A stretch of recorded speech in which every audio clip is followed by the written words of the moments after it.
రంగారెడ్డి జిల్లా మహేశ్వరం నియోజకవర్గం బీఆర్ఎస్ పార్టీలో వర్గ విభేదాలు భగ్గుమన్నాయి.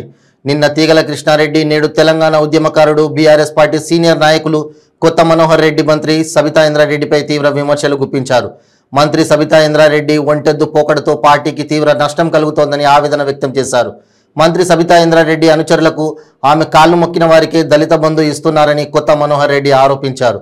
సబితా ఇంద్రారెడ్డి కాంగ్రెస్ పార్టీ నుంచి బీఆర్ఎస్ పార్టీలో చేరిన తర్వాత అన్ని ఓటమిలే తప్ప నియోజకవర్గంలో ఎక్కడా గెలుపులు లేవని అన్నారు. మరి ఇప్పుడు గతంలో ఎన్నో కార్యక్రమాలు జరుగుతూ ఉన్నాయి నియోజకవర్గంలో. అక్కడ తీగల కృష్ణారెడ్డి గారికి పిలుపు లేదు, ఇక్కడ కొత్త మనోహర్ రెడ్డి గారికి పిలుపు లేదు. నిన్న మన మరి మా ముందు నుంచి ఉన్నటువంటి ఉద్యమ నాయకుడు ఎవరు మన పాండురంగారెడ్డి గారు కూడా, వారికి కూడా పిలుపు ఎక్కడ కూడా లేదు. మరి వీళ్ళందరినీ కూడా విస్మరించి ముందుకు విస్మరిస్తే పార్టీ మరి రేపు నష్టపోక తప్పదు అని చెప్పేసి కూడా ఈ సందర్భంగా తెలియజేస్తా ఉన్నాను. మరి భూ కబ్జాలు కూడా ఇలా మంత్రి గారి ఇలాకాలో మంత్రి గారి అనుచరులు మంత్రి గారితో సహా అని చెప్పేసి అలా అనేక పేపర్లలో అనేక టీవీలలో రోజు పొద్దున లేస్తే ఒక వార్త చూస్తాం. అక్కడ భూ కబ్జా అయింది, కొంగర కాలంలో 70 ఎకరాలు భూ కబ్జా చేశారు. ఎవరు చేశారు? మంత్రి గారు కొడుకు చేశారని చెప్పేసి ఈ యొక్క ప్రతిపక్షాలన్నీ కూడా రోజు విమర్శిస్తూ ఉన్నాయి. మేమందరం బాధపడతా ఉన్నాం. మా పార్టీ వ్యక్తులపై మాట్లాడితే మాకు కూడా బాధ అనిపిస్తుంది. ఇలా నిన్న మొన్న చూశారు, మహేశ్వరంలో 150 కోట్ల విలువైనటువంటి ప్రభుత్వ ఒక భూమిని మరి ఆర్డీఓ కానీ ఎంఆర్ఓ కానీ అలా కేటాయించారంటే మరి మా మంత్రి గారు ఏం చేస్తున్నారని చెప్పేసి కూడా ఈ సందర్భంగా నేను ప్రశ్నిస్తూ ఉన్నాను. ఎందుకంటే ఒక మంత్రి ఇలాకాలో మంత్రి నియోజకవర్గంలో 150 కోట్ల రూపాయల ఇలా కబ్జా జరిగిందంటే ఇలా ఏ విధంగా మన నియోజకవర్గం ఉందో ఒకసారి అర్థం చేసుకోవాలి. ఒక రాష్ట్రంలో ఇప్పటివరకు ఎక్కడ కూడా ఒక తహసీల్దార్పై ఒక ఎంఆర్ఓపై ఎక్కడ కూడా కేసు నమోదు కాలేదు. మొట్టమొదటి కేసు మన మహేశ్వరం నియోజకవర్గంలోనే ఈ యొక్క కేసు నమోదైందని చెప్పేసి కూడా ఈ సందర్భంగా తెలియజేస్తూ ఉన్నాను.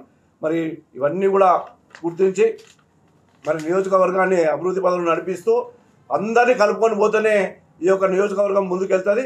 ఇట్లనే ఒంటెద్దు పోకడపై పోతే మాత్రము రేపు రాబోయే రోజులలో ఓటమి చెవి చూడక తప్పదు అని చెప్పేసి కూడా నేను ఈ సందర్భంగా తెలియజేస్తున్నాను. మా ముఖ్యమంత్రి కేసీఆర్ గారు ఇలా ప్రతి వ్యక్తిపై ఒక్కొక్క కుటుంబానికి ఏ విధంగా సంక్షేమ ఫలాలు అందాలనో ఆ విధంగా పనిచేస్తూ ఉంటే మా మహేశ్వర్ నియోజకవర్గంలో మాత్రము ఎక్కడ పెద్ద నాయకులని సీనియర్లని ఎక్కడైతే పక్కకు పెడితే ఎట్లా బాగుంటుందో ఎట్లా పక్కకు నూకేసి ముందుకు పోవాలనే ఆలోచననే చేస్తున్నాం తప్పే మా ఒక ముఖ్యమంత్రి కేసీఆర్ గారి ఫలాలు కూడా సరిగ్గా అందట్లేదు అలా నేను చెప్పేసి దళిత బంధు ఇందాక ఎగ్జాంపుల్గా చెప్పాను. దళిత బంధు లాస్ట్ 100 మందికి రిలీజ్ చేసినప్పుడు మరి వారి సొంత రోజు పొద్దున్న లేచి ఎవరైతే కాళ్ళు మొక్తారో వాళ్ళకే దళిత బంధు ఇచ్చావు. నిజమైన పౌరులు, నిజమైన కార్యకర్తలు వందలాది మంది, వేలాది మంది ఉన్నారు. వాళ్ళందరినీ కూడా నిజమైన కార్యకర్తలు గుర్తించి ఈ యొక్క దళిత బంధు ఇవ్వాలి.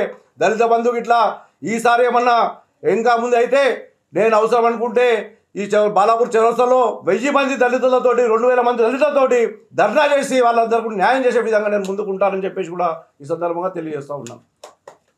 10,000 మందితో బాలాపూర్ చౌరస్తాలో ధర్నా చేస్తారు మహేశ్వరం నియోజకవర్గంలో.